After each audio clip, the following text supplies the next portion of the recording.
ஆர்வமுள்ள சிறிய பூனை போல சுருண்ட ஒரு அமைதியான காட்டில் லுமா என்ற சிறிய நரிக்குட்டி தனது குடும்பத்துடன் ஒரு பழைய ஓக் மரத்தின் கீழ் ஒரு அமைதியான குகையில் வசித்து வந்தது. லுமா அதன் குட்டிகளில் மிகச் சிறியது, ஆனால் மிகவும் ஆர்வமுள்ளவளும் கூட.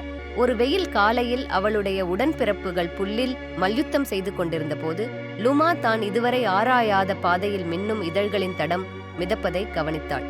இதழ்கள் சூரிய ஒளியில் ஒளிர்வது போல் என்னை பின்தொடரு என்று கிசுகிசுப்பது போல் தோன்றியது. அவள் ஒரு மின்னும் நீரோடையை அடையும் வரை மூக்கை துடித்து அடிமரத்தின் வழியாக மெதுவாக துள்ளி குதித்தாள்.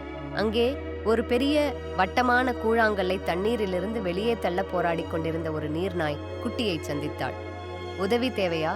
லூமா கேட்டாள். நீர்நாய் தலையசைத்தது. அவர்கள் ஒன்றாக கூழாங்கல்லை கரையில் உருட்டினார்கள். லுமாவின் ஆச்சரியத்திற்கு உள்ளே ஒரு சிறிய குழி ஒரு வெள்ளி ஏகோர்னை வைத்திருந்தது. இது ஒரு பரிசு, நீர்நாய் சொன்னது.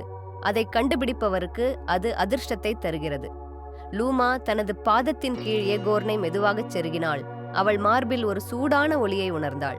அவள் ஒரு மர்மத்தை பின்தொடர புறப்பட்டாள், ஆனால் அதற்கு பதிலாக ஒரு நண்பனை கண்டுபிடித்தாள். அன்றிரவு அவளுடைய குடும்பத்தினருக்கு சொல்லத் தகுந்த ஒரு கதை.